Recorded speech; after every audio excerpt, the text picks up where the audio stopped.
തുറന്നു പറയുകയാണെങ്കിൽ നാട്ടുകാർക്കെല്ലാം നിങ്ങളെപ്പറ്റി വളരെ മോശം അഭിപ്രായമാണ്. അതിനെനിക്ക് നിങ്ങളോട് സഹതാപമുണ്ട്. പക്ഷേ ഇനിയെങ്കിലും എല്ലാവരെയും കൊണ്ട് അതും ഇതും പറയിക്കാതെ ഒരു നല്ല രീതിക്ക് ജീവിച്ചൂടെ? Secret agent എയറിലാണോ? അതെ, ഞാൻ എയറിലാണ്. ഞാൻ എന്നും എയറിലാണ്. ഞാൻ എപ്പോഴാ താഴെ ഇറങ്ങല്. അതുകൊണ്ട് എനിക്കിതൊരു പുത്തരിയല്ല. ഭയങ്കരമായ ആള്. വെറും ഭയങ്കരനല്ല, ഭയങ്കരമായ ആള്. പിന്നെ എന്നെ ഡിറ്റർജന്റ് ആയിട്ട് ഉപയോഗിച്ചുകൊണ്ട് ചില മഹാന്മാരും മഹതികളൊക്കെ ഇപ്പോൾ ഇവിടെ വെളുക്കാൻ ശ്രമിക്കുന്നുണ്ട്. ഇവിടെ ചില ടീമുണ്ട്, അവർക്ക് ഭയങ്കരമായ വിഷയമാണ് എന്നോട്. അത് പിന്നെ ഒന്ന്, ഞാൻ പേഴ്സണലി എന്തെങ്കിലും ഒരു കണ്ടന്റ് അവരുടെ അടുത്ത് ചെയ്യുമ്പോൾ അവർ റിവെഞ്ച് മോഡ് ഓൺ ആക്കി വെക്കും.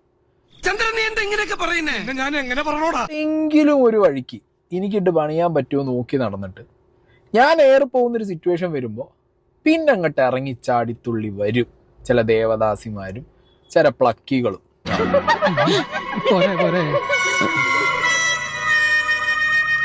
അപ്പോ സുനിത ദേവദാസിയുടെ വീഡിയോ, പിന്നെ അഷ്കർ പ്ലക്കിയുടെ വീഡിയോ, ഒരുമാതിരി എനിക്കിട്ട് കേട്ടണം മറ്റേ വർത്താനം പറഞ്ഞാലുണ്ടല്ലോ. ഈ രണ്ട് വീഡിയോ ഞാൻ കണ്ടതിന് ശേഷം എനിക്ക് മനസ്സിലായത് കൂട്ടം കൂടി അടിക്കാനും. അയ്യോ വിവേകേട്ടാ, ഞാൻ എന്റെ മനസ്സിൽ പോലും അങ്ങനെ വിചാരിച്ചിട്ടില്ല. പക്ഷെ ഞാൻ വിചാരിക്കും, നമ്മൾ എയർ പോകുമ്പോ അല്ലെങ്കിൽ എയറിൽ ഒന്ന് കൂടുതലായി കയറുമ്പോ റിവെഞ്ച് മോഡ് ഓണാക്കി വരുന്ന രാക്ഷസനും രാക്ഷസികളും ഒക്കെ കുറെ ഉണ്ട് ചുറ്റും. ശരിയല്ലേ? കാര്യം കഴുത പറഞ്ഞാലും കേൾക്കണല്ലോ. ശത്രുവേട്ടൻ പറഞ്ഞത് കാര്യാ. അഖിൽ NRD വിഷയം, ഞാൻ ഈ വിഷയത്തിൽ എൻ്റെ പേഴ്സ്പെക്റ്റീവ് വളരെ വ്യക്തമാക്കി പറഞ്ഞുകൊണ്ടാണ് ഞാനൊരു വീഡിയോ ഇട്ടത്. അതൊക്കെ ഇവിടെ പറയുന്നത് അതൊക്കെ എല്ലാവർക്കും അറിയുന്നതല്ലേ. ആ വീഡിയോ വേറൊരു വ്യൂവേഴ്സ് പെർസ്പെക്റ്റീവ് എന്ന് കാണുമ്പോൾ അതിന് പല ഡയമെൻഷൻസും വരാം. അത് മനസ്സിലാക്കാനുള്ള വിവരം വേണ്ട.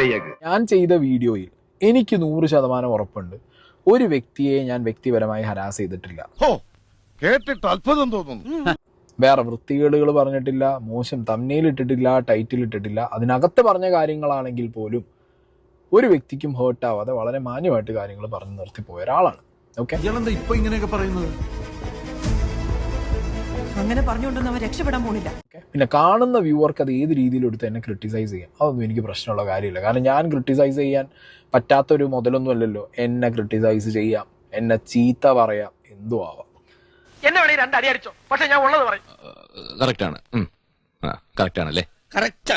ഇനി ഞാനിവിടെ നിന്ന് ഡയലോഗ് പറഞ്ഞാൽ കരഞ്ഞു പോകും. ഉസ്മാനെ രക്ഷപ്പെട്ടോ.